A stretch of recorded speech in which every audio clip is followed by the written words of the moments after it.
본문 말씀은 다니엘서 6장 1절에서 28절 말씀입니다. 지금 저희가 함께 봉독했는데 제가 10절과 28절만 다시 봉독해 드리겠습니다. 10절을 보면 다니엘이 이 조서에 왕의 도장이 찍힌 것을 알고도 자기 집에 돌아가서는 윗방에 올라가 예루살렘으로 향한 창문을 열고 전에 하던 대로 하루 3번씩 무릎을 꿇고 기도하며 그의 하나님께 감사하였더라. 아멘. 28절 이 다니엘이 다리오 왕의 시대와 바사 사람 고레스 왕의 시대에 형통하였더라. 아멘. 바벨론 왕 벨사살이 죽고, 벨사살은 느부갓네살 왕의 아들이죠. 느부갓네살 왕은 바벨론의 가장 강력한 왕이었어요. 그 왕의 아들 벨사살이 죽고 난 다음에 그 바벨론 땅에는 여러 민족이 섞여서 살고 있었거든요. 그 중에 메데 사람 다리오가 왕이 되었어요. 다리오는 왕이 되자마자 고관 120명을 세워서 전국을 통치하게 했어요. 근데 그 고관들은 다 메데 사람만은 아니에요. 바벨론 나라가 전체가 막 섞여 있잖아요. 그 중에서 메데 사람도 있고 다니엘처럼 이스라엘에서 잡혀온 사람도 있고, 근데 어쨌거나 인재들을 120명을 세워서 각 지방에 보내서 통치하도록 했습니다. 그리고 그 위에 그 120명 위에 3사람의 총리를 뒀는데 그 중에 한 명이 누구였다고요? 다니엘이었습니다.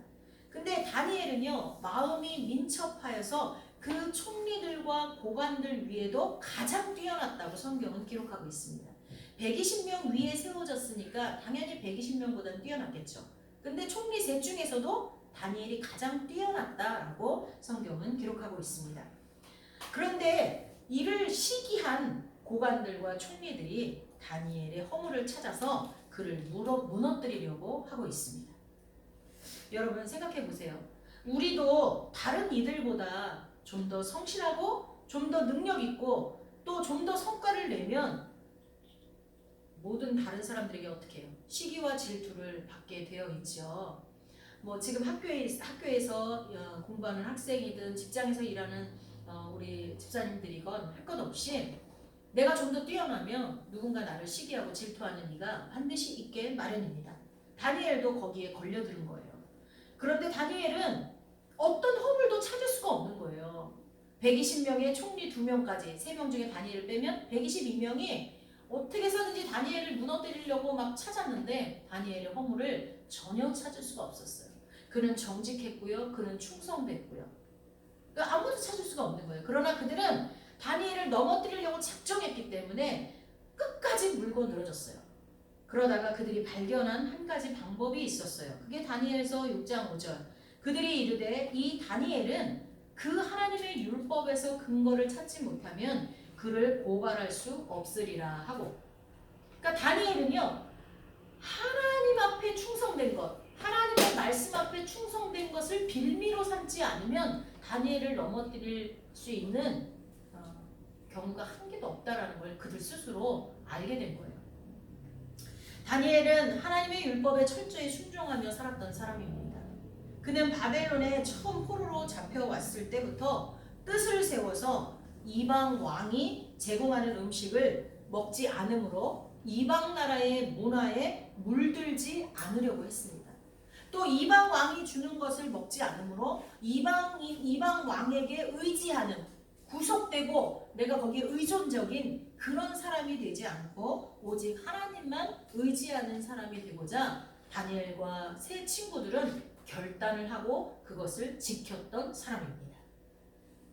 뿐만 아니라 왕들이 계속 바뀌고 나라가 바뀌는데도 성경에 기록된 왕들만 해도요, 다니엘이 있었을 때 왕들은요, 바벨론의 느부갓네살 왕하고 벨사살 왕, 그 사이에 왕들은 기록도 안 됐어요. 그리고 이제 메대로 넘어가서 다리오 왕, 그 다음에 바사로 넘어가서 또 왕이 있었죠. 바사의 누구예요? 고레스 왕. 이렇게 왕들이 4번 바뀌고 나라가 이렇게 4번 바뀌는데도 여전히 다니엘은 총리 자리에 있었다는 거예요. 그가 그럴 수 있었던 비결이 뭘까요? 그는요, 언제나 하루 3번 예루살렘 성을 향해 창문을 열고 기도를 드렸습니다. 여러분 이거는요 간단히 그냥 기도를 드린 게 아니고요. 예루살렘 성전을 향해 창문을 열고 3번 기도를 드렸다는 건 오늘날로 말하면 온라인 예배예요. 왜냐하면 예루살렘 성에서 예배를 드려야 되는데 지금 다니엘이 어디가 있어요? 예루살렘은 망하고 이스라엘은 망하고 바벨론의 포로로 잡혀가 있잖아요. 그러니까 도저히 예루살렘 성에 와서 예배 드릴 수 없는 상황이에요. 그러니까 어떻게 했어요? 그는 하루에 3번씩 온라인 예배를 드린 거예요. 오늘날로 말하면. 예배를 드리러 예루살렘 성에 갈 수 없어서 내가 포로기 때문에. 기도는요 우리에게 닷과 같습니다. 닷이 뭔지 아세요? 배를 갖다가요 그 항구에 정박할 때 쓰는 거 있죠. 우리가 여행할 때도 이렇게 배를 타고 가면 큰 배를 타고 가든 작은 배를 타고 가든 항구에 정박할 때 이렇게 아주 굉장히 무겁고 큰 고리 있잖아요. 그걸 갖다가 배에다 이렇게 탁 걸잖아요. 그래서 배가 움직이지 않도록 해주고 우리 사람들이 내리도록 하잖아요. 그런 닷과 같아요. 기도는. 우리가 하나님 앞에 기도할 때 우리 존재가 하나님께 고정이 됩니다. 우리가 기도하지 않으면 하나님으로부터 떨어져 있어요. 그렇기 때문에 풍랑이 일면 우리는요 깨지거나 저 먼 바다로 흘러 가서 이제 항구에는 도저히 정박할 수 없는 그런 상태가 되겠죠. 하나님 앞에 딱 고정될 때 우리는 어떤 풍랑에도 휩쓸리지 않게 될 줄 믿습니다. 우리를 하나님께 고정시키는 게 뭐라고요? 기도예요. 기도. 다니엘은 그렇게 했습니다. 그는 어떤 고난의 환경이 주어져도 굴하지 않고 그 속에서 늘 기도하며 하나님의 자녀로 하나님의 말씀을 철저히 따르고 순종하는 삶을 살았습니다. 그러나 이것이 다니엘을 넘어뜨리려는 사람에게는 뭐가 됐다고요? 약점이 됐어요. 여러분 마지막 때에는요 뜨겁지도 차지도 아니해서 하나님이 토해버리고 싶다라고 말할 정도의 정도가 아니라 다니엘과 같이 신앙의 절개를 지키는 자들이 오히려 고난받는 때가 될 것입니다. 제가 저희 교단 신문을 보니까 아직도 전 세계 기독교 인구 중에 7명 중에 1명은 핍박과 고난 속에서 하나님을 믿는다고 합니다. 여러분 우리 대한민국은 어때요? 예수님 믿는다고 무슨 핍박이 그렇게 있습니까? 물론 예수님을 안 믿는 가정에서 예수님을 믿으려면 있긴 있겠죠. 그렇다고 우리의 생명에 위협을 느낍니까? 우리를 묶어서 가둡니까? 우리를 채찍질합니까? 아니죠. 근데 지금 전 세계 기독교 인구 중에 7명 중에 1명은 생명의 위협을 느끼고 위협을 느끼는 게 아니라 진짜 죽기도 하고 모진 고문을 당하기도 하고 그러면서 하나님께 예배하고 있다는 거예요. 여러분 이제 앞으로 점점 우리나라도 마찬가지예요. 하나님께 예배하는 게 쉽지 않을 때가 오고 있습니다. 이제 다니엘을 시기하고 어떤 약점이라도 잡아서 다니엘을 고발하려는 그들은 다리오 왕을 설득해서 한 법률을 세우게 합니다. 그 내용은 다음과 같습니다. 다니엘 6장 7절에 보면 뭐라고 되어 있습니까? 6장 7절 우리 이재원 집사님 읽어주시겠습니까? 나라의 모든 총리와 시사와 총독과 법관과 관원이 의논하고 왕에게 한 법률을 세우며 한 금령을 정하실 것을 권하이다. 왕이여 그것은 곧 이제부터 30일 동안에 누구든지 왕 외에 어떤 신에게나 사람에게 무엇을 구하면 사사굴에 던져 넣기로 한 것이니이다. 아멘. 이제 다리오 왕이 아닌 누구한테 기도를 하거나 구하면 사자굴에 던져넣는 금령을 세우라는 거예요. 그걸 왕에게 요구한 거예요.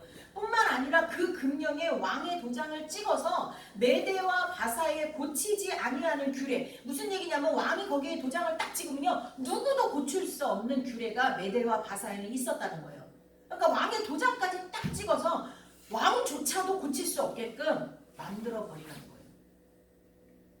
그러나 다니엘은 이 사실을 알고도 그는 늘 하던 대로 어떻게 했다고요? 집으로 돌아가서 윗방으로 다락방으로 올라가서 예루살렘을 향해 창문을 열고 하루 3번씩 하나님 앞에 기도를 드렸어요.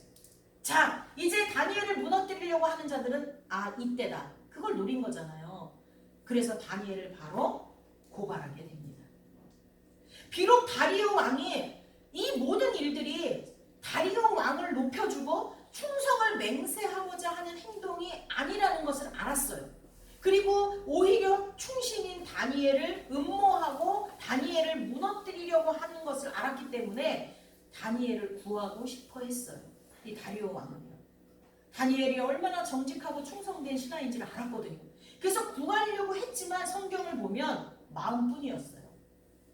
다리오 왕은 아무것도 하지 못했어요. 오히려 신하들이 협박을 하니까 그거 다리오 왕이시여 고칠 수 없습니다. 당신이 도장 찍은 건 당신조차도 고칠 수 없는 메대와 바사의 율법이 있지 않습니까? 왕이 그 율법을 먼저 어기면 되겠습니까? 하고 협박하니까 결국 왕은 다니엘을 굴에 넣으라고 명령할 수밖에 없었습니다.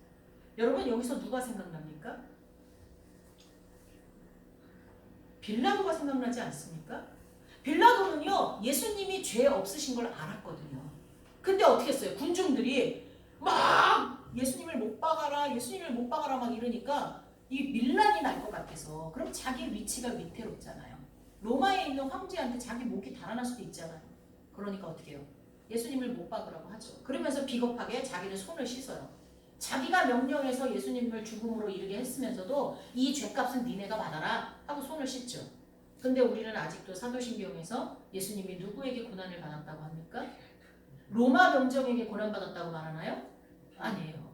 예수님을 십자가에 못 박으라고 내어준 빌라도에게 고난을 받았다고 우리는 계속 고백합니다. 사람은 그렇습니다.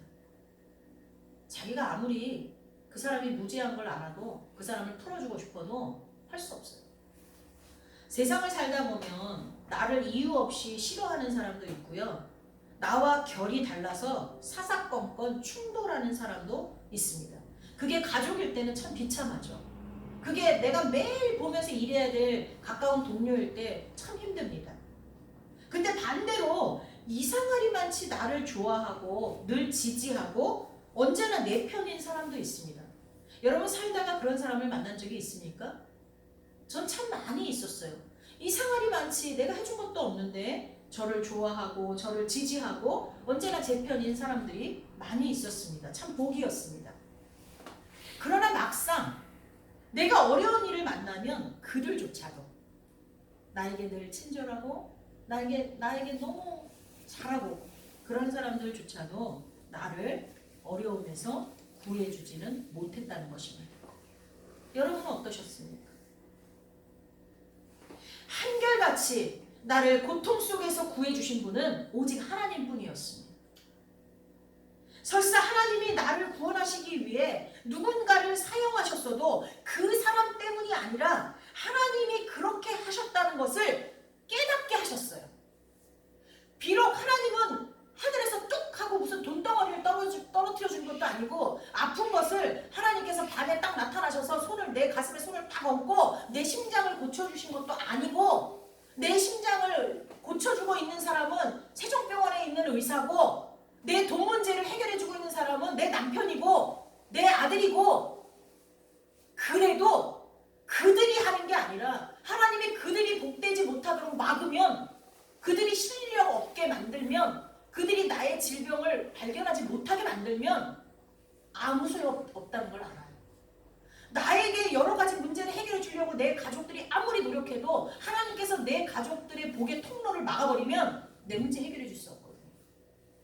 그래서 저는 나의 모든 문제는 하나님께서 해결하신다는 것을 항상 깨닫게 되고 감사하게 된다는 거예요. 다리오 왕은요 큰 나라의 왕이었지만 그 권세로도 다니엘 한 사람을 구하지 못했습니다. 다니엘 때문에요 어떻게 했어요? 잠도 제대로 못 자고 밥도 제대로 못 먹고 그 다니엘의 섬기를 하나님이 구해주시면 좋겠다 막 이렇게 밤새도록 철야 기도를 한 거예요. 그럴 정도로 다니엘을 아꼈어요. 근데도 자신이 가진 권세로 그 다니엘 한 사람을 구하지 못했습니다. 이게 사람이에요. 그것은 하나님이 그 다리오 왕에게 다니엘을 구할 권세를 허락하지 않았기 때문이에요. 다만 다리오 왕은 다니엘을 구하는 역할 대신 하나님의 은혜로 구원받은 다니엘을 음해한 그런 간신들을 처단하는 역할만 할 수 있었습니다. 여러분, 우리나라의 대통령도 위정자들도 지금 전쟁을 일으키고 있는 푸틴도 어느 누구도요 하나님이 허락하지 않으면 아무 일도 할 수 없음을 믿으시기 바랍니다. 아멘. 그리고 다리오 왕은 사자굴에서 머리털 하나 상함이 없이 다니엘을 구해내신 하나님을 찬송하게 됩니다. 우리 25절부터 27절까지 우리 박성현 집사님이 좀 읽어주시겠습니까? 이에 다리오 왕이 온 땅에 있는 모든 백성과 나라들과 언어가 다른 모든 사람들에게 조서를 내려 이르되 원하건대 너희에게 큰 평강이 있을지어다. 내가 이제 조서를 내리노라. 내 나라 하늘 아래에 있는 사람들은 다 다니엘의 하나님 앞에서 떨며 두려워할지니 그는 살아계시는 하나님이시오 영원히 변하지 않으시리시며 그의 나라는 멸망하지 아니할 것이요 그의 권세는 공할 것이며 그는 구원도 하시며 건져내기도 하시며 하늘에서든지 땅에서든지 이적과 기사를 행하시는 이로써 다니엘을 구원하여 사자 입에서 벗어나게 하셨습니다 했더라. 아멘. 그리스도인은요 세상 사람들로 하여금 하나님을 찬양하지 않고는 배길 수 없도록 해야 합니다. 무슨 얘기냐면요, 이 다리오가 하나님을 찬양하게 된 것처럼 다리오는 그리스도인이 아니었잖아요. 하나님을 믿는 사람이 아니었잖아요. 근데 다니엘을 통해 역사하시는 하나님을 보고요 찬양을 안 할 수가 없는 거예요. 자신이 구해내고 싶어도 구할 수 없었던 다니엘을 굶주린 사자굴에서 손끝 하나 다치지 않게 구해내신 놀라우신 하나님을 경험하니까 그를 찬양할 수밖에 없게 된 거예요. 자, 그럼 생각해 보시기 바랍니다. 다니엘이 사자굴에 던져진 것은 다니엘에게는 무엇이었습니까? 고난이었습니다. 생명이 위태로운 고난이었어요. 억울한 일이었고요. 두렵고 고통스러운 일이었습니다. 여러분, 성경은 그냥 다니엘이 사자굴에 던져졌다 했지만 그 던져지기 직전에 몇 초 얼마나 무서웠겠습니까? 발이 땅에 떨어져서 사자들이 나를 향해 올 때 얼마나 무서웠겠습니까? 생각해 보십시오. 30일만 딱 눈 감고 기도하지 않거나 꼭 기도해야겠으면 창문을 열지 않고 몰래 기도했다면 다니엘이 사자굴에 들어갈 일은 없었을 것입니다. 그러나 신앙생활은요 몰래 하는 게 아니에요. 하나님은요 땅에서 우리가 하나님을 인정할 때 나도 너희를 아는 척한다 그랬어요. 우리가 땅에서 하나님을 인정하고 아는 척할 때 하나님도 그렇게 하신다 그랬거든요. 몰래 신앙생활 하는 거 아니에요. 몰래 신앙생활 한다는 건요 내가 하나님 앞에 손해보는 게 싫다는 거예요. 하나님 때문에. 사람들이 저 그리스도인이 왜 저래? 라는 소리 듣기 싫은 거예요. 왜냐하면 왜 저래 소리 안 들으려면요 나는요 기가 막히게 정직해야 되고요 나는요 경건해야 되고요 거룩해야 되거든요. 근데 그게 힘드니까 몰래 하는 거예요. 2020년 1월 20일 한국에서 코로나19 첫 확진자가 나오기 시작했습니다.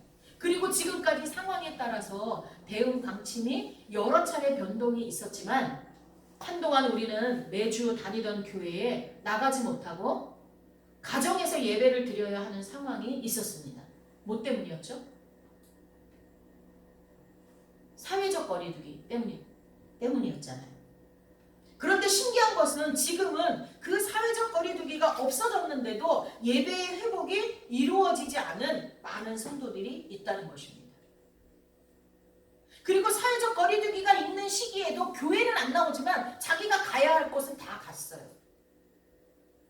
교회마다 데이터를 내고 분석해 보니까 어려움 속에서도 대면 예배를 쉬지 않았던 교회들, 물론 불법을 저질러서 쉬지 않은 게 아니라 인원을 쪼개서 뭐 10명까지 된다, 30명까지 된다 그러면은 거기에 맞춰서 인원을 쪼개가지고 그리고 예배 횟수를 늘려서 전 교인이 대면 예배를 드릴 수 있도록 했던 교회들 있죠. 그 교회들은요 지금 이 시기에 성도들의 믿음이 퇴보하기보다는 오히려 성장하고 부흥했다는 거예요. 지금 뜨거워요. 그런 교회들은. 그런데 반대로 나라의 지시에 따라서 아니 그보다 먼저 앞서서 스스로 대면 예배를 접고 온라인 예배로 속히 전환했던 교회들, 즉 우리 교회 같은 교회들, 사회적 거리두기가 끝나고 대면 예배에 참석하는 인원이 반으로 줄었대요. 저희 교회뿐만이 아니라 아직까지도 그들의 예배가 회복되지 못하고 있으며 성도들 개개인의 믿음이 식었다는 분석이 나왔다고 합니다. 우리도 제가 경찰서에 있다 보니까 다른 교회보다 더 빨리 나라의 지시에 따랐어요. 혹여라도 경찰 선교에 누가 될까 봐. 그랬더니 우리 교회 성도들의 믿음이 추락했다는 거예요. 세상 모든 때의 시작과 끝, 그리고 모든 환경과 주권과 권세가 다 하나님께 속했는데 우리는 갑자기 찾아온 고통스러운 환경 앞에서 그만 무릎을 꿇고 말았다는 거예요. 만약 그때 우리 지성교회도 다니엘처럼 뜻을 정하고 오직 하나님만 의지하는 삶의 방법을 택했다면 우리의 신앙이 이렇게 무너지는 일은 없었을 것입니다. 만약에 5명만 모이라고 5명 이상은 안 된다고 했다면 5명까지 쪼개서라도 전교인이 예배드릴 수 있도록 그렇게 했다면 그뿐입니까? 다니엘은요, 평안할 때도 위기가 찾아왔을 때도 똑같이 기도하는 삶을 포기하지 않았습니다. 여러분, 기도하는 게 집에서 혼자 기도하는 거라고 생각하시면 절대 안 됩니다. 이건 예배입니다. 예배. 우리는 알고 있습니다. 모든 것에는 기본기가 필요하다는 것을. 특히 운동선수들은 슬럼프가 오면 더욱 기본기에 충실하려고 한다고 합니다. 또한 군인, 학생, 직장인 할 것 없이 삶의 기본이 되는 것에 평상시 좋은 습관을 가지고 있으면 그게 얼마나 큰 무기가 될 수 있는지 저와 여러분은 다 알고 있습니다. 아니, 유치원에서 이미 그 배움은 끝났습니다. 일찍 자고 일찍 일어나는 습관, 편식하지 않고 골고루 먹는 습관, 적당한 운동으로 몸의 건강을 추구하는 습관, 청결을 유지하는 습관, 독서하는 습관, 거짓말하지 않고 언제나 정직하려는 자세, 게으름 피우지 않고 늘 부지런하게 사는 삶의 태도, 특히 그리스도인으로서 매 순간 기도하는 습관, 그것을 넘어서 다니엘처럼 시간을 정해놓고 말씀을 읽고 묵상하고 기도하는 경건 습관이 얼마나 중요한지 잘 알고 있습니다. 제가 존경하는 어떤 성도님은 11조, 물질의 11조만이 아니라 시간의 11조를 드리기 위해서 24시간의 10분의 1은 2시간 몇 분이라 그랬죠? 박 집사님? 2시간 24분. 근데 그분은 넉넉하게 3시간. 그래서 목사도 아닌데 3시간 정도를 매일 기도하고 말씀 보는데 보낸다고 합니다. 그런 성도가 마지막 때 하나님이 찾으시는 성도고, 그런 성도가 어떤 환난이 와도 흔들리지 않는 예수님께 밭으로 고정한 그런 성도일 줄 믿습니다. 그리스도인은 세상의 빛이어야 합니다. 소금이어야 합니다. 세상 사람들과 구별된 거룩한 삶의 모습이 있어야 합니다. 그래야 세상 사람들은 우리와 함께 하시는 하나님을 발견하고 하나님을 높이고 찬양하게 됩니다. 다니엘과 다리오 왕의 경우처럼 말입니다. 지금 저와 여러분은 어떤 삶을 살고 있습니까? 내 주변에 있는 가족들이, 이웃들이, 동료들이 저 때문에, 여러분 때문에 하나님을 만나고 있습니까? 하나님을 몰랐던 사람들이 저 때문에, 여러분 때문에 하나님을 알게 되고 만나게 되고 나아가서 하나님을 찬양하는 그런 일들이 우리 삶에서 일어나고 있냐는 것입니다. 만약 이 질문에 당당하게 예스라고 한다면 그분은 잘 살고 있는 것입니다. 만약에 노라고 할 수밖에 없다면 우리 이 시간 회개해야 합니다. 하나님, 잘못했습니다. 제가 하나님의 자녀로서 제게 맡겨주신 거룩한 사명을 감당하지 못했습니다. 우리는 복음을 전하고 그들이 복음대로 잘 살 수 있도록 그들을 제자 삼아 가르쳐 지키게 해야 되는 그리스도의 제자요 증인이어야 하는데 그 역할을 제대로 하지 못했습니다. 주여 용서하여 주옵소서. 그리고 저에게 성령의 충만함을 입혀주셔서 주님께서 맡기신 사명 잘 감당하게 주옵소서. 이렇게 기도해야 될 줄 믿습니다. 우리 같이 기도하겠습니다. 우리도 다니엘처럼 믿음의 절개를 지키고 오직 이 세상을 주관하시는 하나님만 의지하고 살게 해주십시오. 이렇게 기도할 수 있기를 바랍니다. 성도들의 믿음이 회복되고 예배가 회복될 수 있도록 도와주옵소서. 다니엘은 포로로 잡혀갔기 때문에 온라인 예배를 드렸지만 우리는 아닌데, 사회적 거리두기도 끝났는데 아직도 하나님 앞에 나와서 예배하지 못하는 우리 성도들을 불쌍히 여기시고 예배의 회복을 주옵소서. 그리고 소윤이를 비롯한 환우들의 건강을 하나님 지켜주시옵소서. 선교사님들과 경찰, 선교, 나라와 민족을 위해서 우리 함께 기도하는 시간 갖도록 하겠습니다. 우리 기도합니다. 사랑하는 높은 하나님 아버지 감사합니다.